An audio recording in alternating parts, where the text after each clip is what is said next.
Hi guys, this is Peugeot 307SW from 2005 and today I'm going to show you how to replace a seal located on the transmission output axle shaft. So first of all, we need to jack up the car and secure it, and afterwards we need to remove the wheel to get the access to the locking cap and remove it. So take a look at me doing that, and in the meantime I'm going to tell you a little bit more about this video. I will be replacing two seals. The one on the right side for the right axle shaft and the one on the left side for the left axle shaft. I will focus during the majority of the video on the right side because it's more difficult. The shaft is longer and it has an intermediate bearing, which makes it more difficult to remove. At the end, I will go through the differences between the right and left side so you get the overview of how to replace both seals.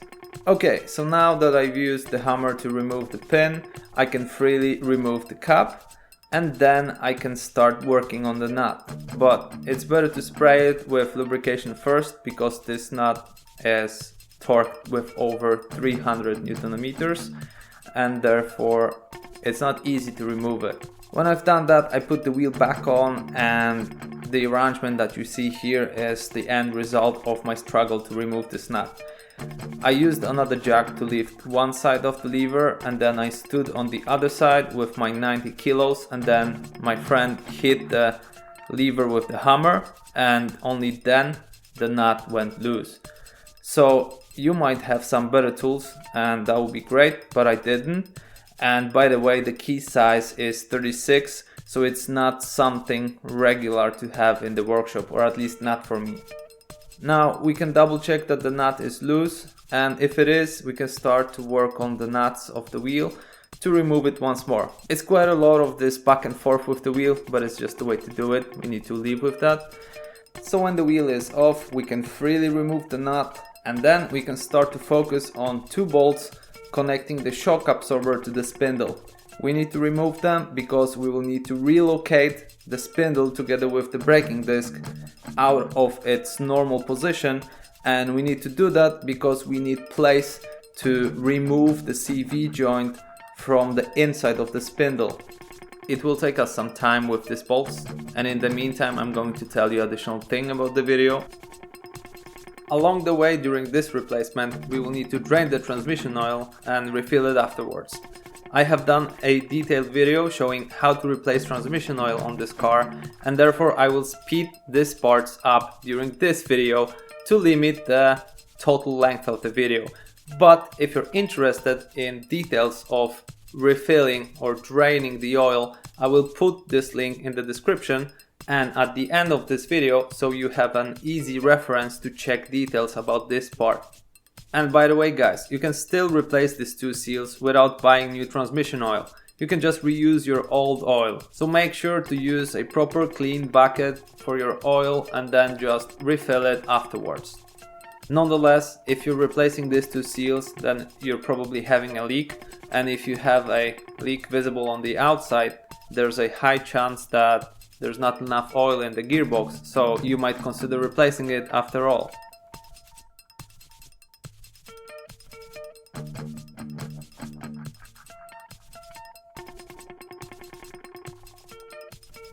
Okay, so now we're at the part when we need to remove the CV joint from the spindle. It can take some time to do that, and what I figured out to be very helpful is when you get into the car and you move the steering wheel one way or another and find the best spot to pull the CV joint out of the spindle. At the beginning, you can pull the brake disc towards you and gently hit the face of CV joint with a hammer. By the face, I mean the part where the nut used to sit. And that will help you to get the CV joint out of the spindle. And remember that when you pull the brake disc towards you, you need to watch out for the hydraulic cable supplying braking fluid to the caliper, because in an older car it's very easy to break that. So you need to watch out not to increase the time and the cost of repair. When we finally succeed in the struggle to remove the CV joint from the spindle, we still cannot remove the CV axle from the gearbox. And one of the reasons is because the oil level in the gearbox is above the differential, and therefore if we wanted to remove the CV axle, we would get the leak straight on the floor. So before we proceed with the CV axle removal, we need to drain the oil level. As I said, I have already covered that through another video, and therefore I'm going to run through this part really quick and focus on the next step of CV joint replacement. If you'd like more details, just follow the links in the description or the reference I give you at the end of this video.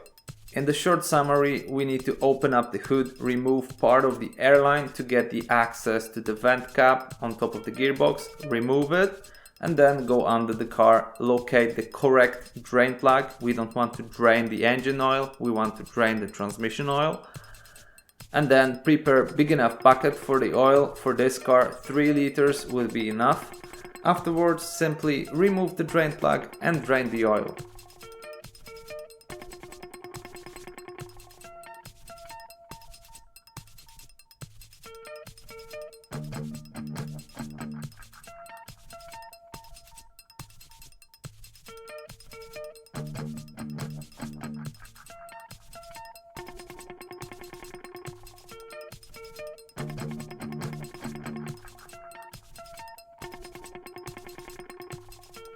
Now that we have removed the oil from the gearbox, we can start to work on the axle. And as I said, the right axle is different from the left one because the right one is longer and it has an intermediate bearing. So before we can remove the right axle, we need to unlock the bearing because there are 2 locking pins that are keeping the bearing in place.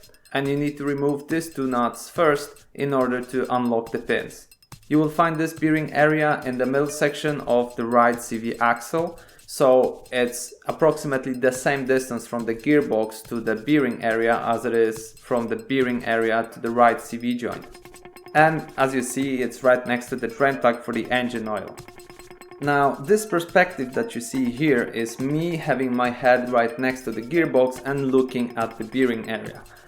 Once we have loosened these 2 nuts or removed them completely, as I have done in this video, we need to switch to the other side of the bearing area. So we need to keep our head right next to the CV joint and look at the bearing area.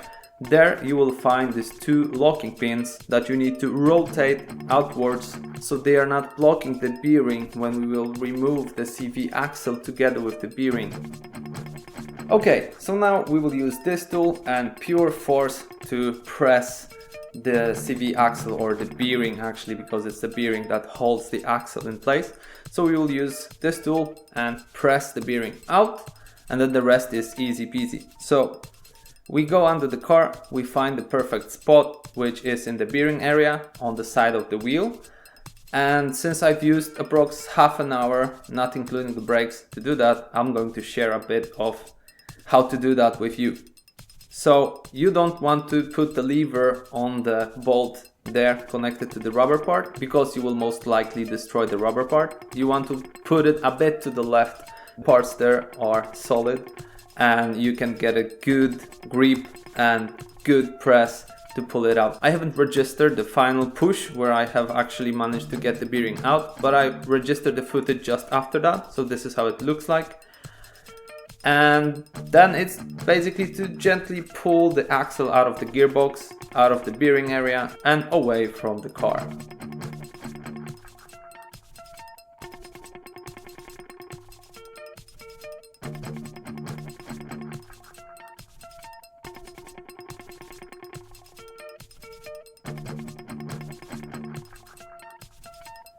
Okay, so let's unpack the box of seals.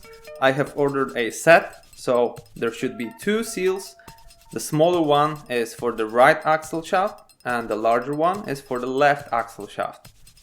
Seals are mostly rubber, or at least rubber coated, but if you look on the inside of the seal, you will see a metal ring, which is pretty important component because it helps the seal to get nice and tight over the shaft. So make sure both of your seals have the metal ring on the inside and make sure not to lose it during the installation.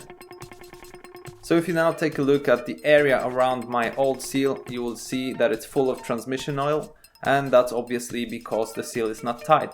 So before I remove the seal, I want to make sure that the new seal is approximately the same size, so I'm sure that I'm not going to end up in a situation where I have removed the old seal and I don't have anything to install.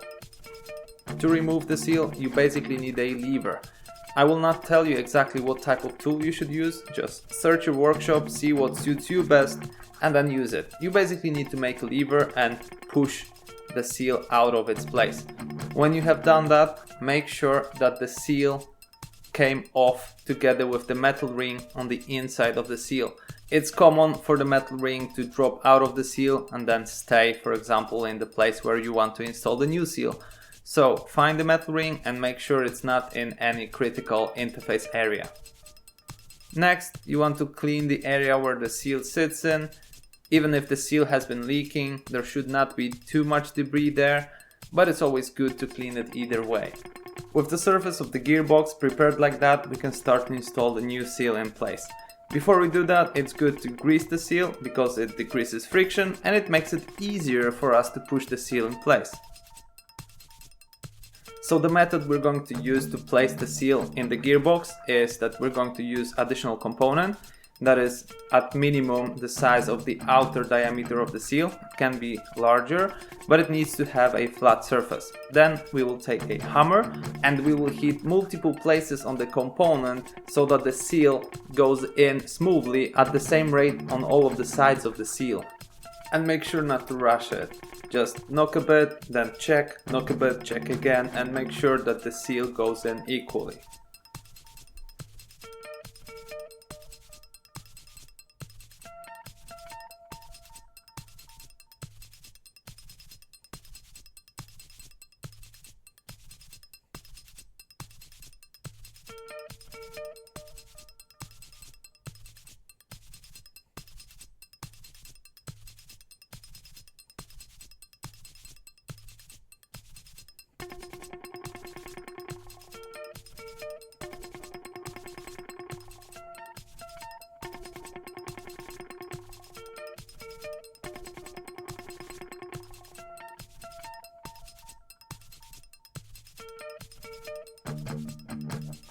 Now let's go to the left side.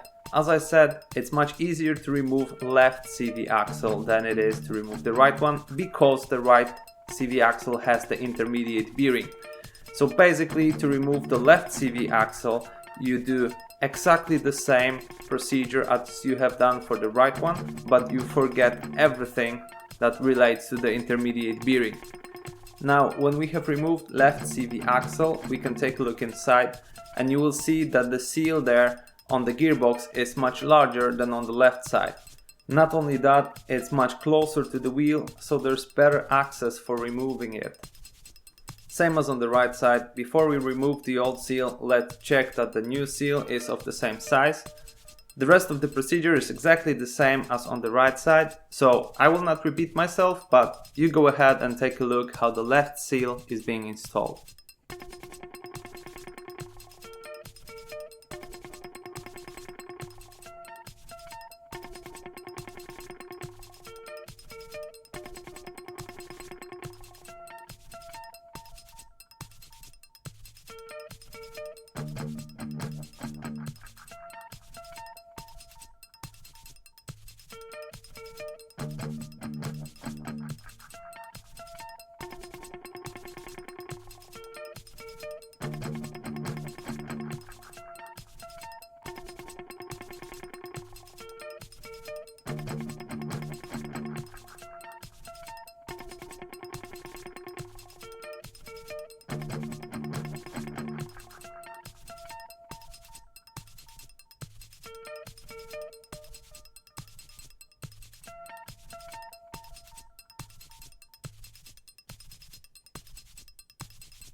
Now, when we've done all that, we can prepare to put the axle back in place. And as part of this preparation, I would recommend to take some sandpaper and clean the area where the bearing sits in and then grease it. You can also grease the part of the axle that comes in contact with the seal located in the gearbox. Another thing you can do before you install the axis back in place is to inspect the intermediate bearing. If you hear or feel that this bearing is worn out, it's the best opportunity to replace it. The bearing itself costs very little, and I plan to upload a video on how to do it in approx 2 weeks, so you will have everything you need to replace it.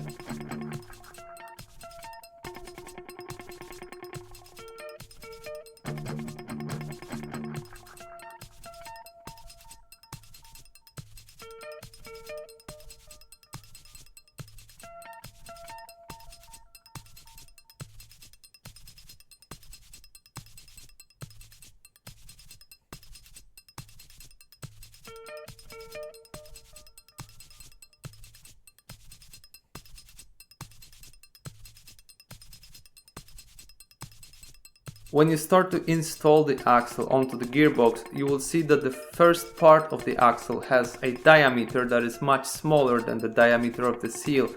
And that's because you need to put the axle much further into the gearbox before the proper part, much thicker part of the axle engages the seal. And I'll show you that in this video. And remember that when you're putting the axle inside, don't press it in, don't use force. Just turn it a bit, gently push it inside, turn it a bit once more, push it inside.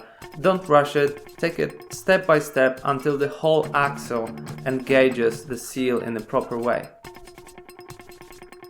Okay, so now I believe we have covered the differences between the left and the right side, and we can go back to the right side and do the rest of the installation. When you struggle to put the CV joint back in place, remember that you can always use the steering wheel to position the spindle at the most comfortable angle for you to work on the CV joint. That helped me a lot, and I want to share it with you because that makes a huge difference. When CV joint is finally back in place, we need to reconnect the spindle to the shock absorber. So we need to dig out the 2 bolts that we've removed, and we need to put them back. Don't also forget about locking the intermediate bearing in place.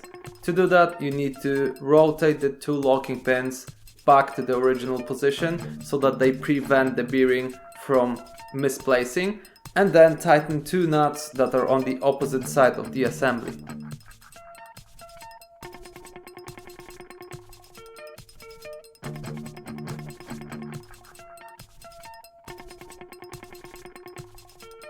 Next, we need to install the drive shaft retaining nut back in place, put the wheel on, bolt it on, set it on the ground, take an adjustable key size 36 and set it to 325 Nm.